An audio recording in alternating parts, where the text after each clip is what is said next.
لێرەی بەهێزی هەفتەی 21 خولی نایبی کوردستان پێشمەرگەی هەولێری خاوەن دوو نازنا و میوانداری سیروانی نوێی پاڵەوانی وەرزی ڕابردوو کرد. تەنها چەند خولەکێک بەسەر دەستپێکی یاریەکە تێپەڕی بوو. ناوبشوان لێدانێکی سزای بۆ پێشمەرگە ئەژمار کرد. عەبدوڵڵا سەر بە سەرکەوتوانە جێبەجێ کرد و تیپی خاوەن ماڵی بە گۆڵێک پێشخست.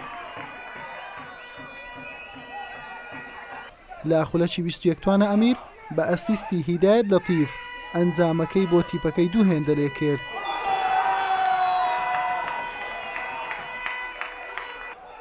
سیروانی نوێ دوای ئەم دوو گۆڵە بەخۆی کەوتەوە و هەوڵەکانی بۆ گۆڵ یەکسانی دەست پێ کرد.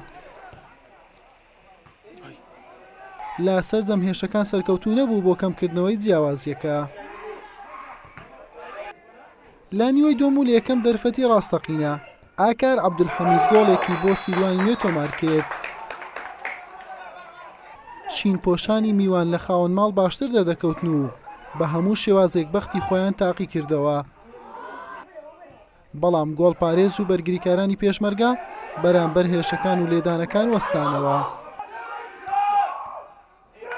لەم دەرفەتە ستون بووە فریادڕەسی زەردپۆشان یاری بە ئەنجامی دوو گۆڵ بەرامبەر بە گۆڵێک بە سوودی پێشمەرگەی هەولێر بە کۆتا هات.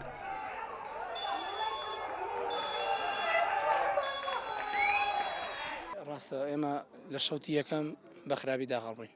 ئەو ڕێنمانی ڕاهێنەرەکەمان پێ بە یاریزانەکانی دابوو بەڕاستی لە ئاس مەسئولیەتی ڕاهێنەرانە بوون ئەو بەڵام لە شەوتی دوم بە باش هاتینەوە ساحە توانیمان یعنی کۆنتترۆلی ساحە بکەین توانیمان کۆنتترۆلی تۆپەکان بکەین ئەو بوو فەرسەتی زۆریشمان بە ئەمان توانی هیچ نەبێ ئەنجامەکەمان یەکسان کردێتە بەڵام ئەوەش قەدەرە لای خۆیە.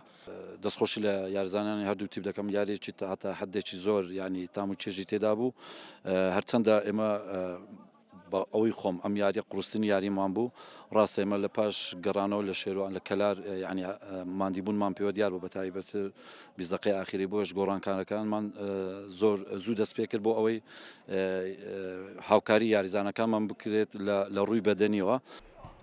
بەم شێوەیە پێشمەرگەی هەولێر لە خانەی دۆم پێگەکەی باشتر کرد و خاوەنی 34 خاڵە و 4 خاڵ لە ئەڕاتی پێشەنگ دوورە.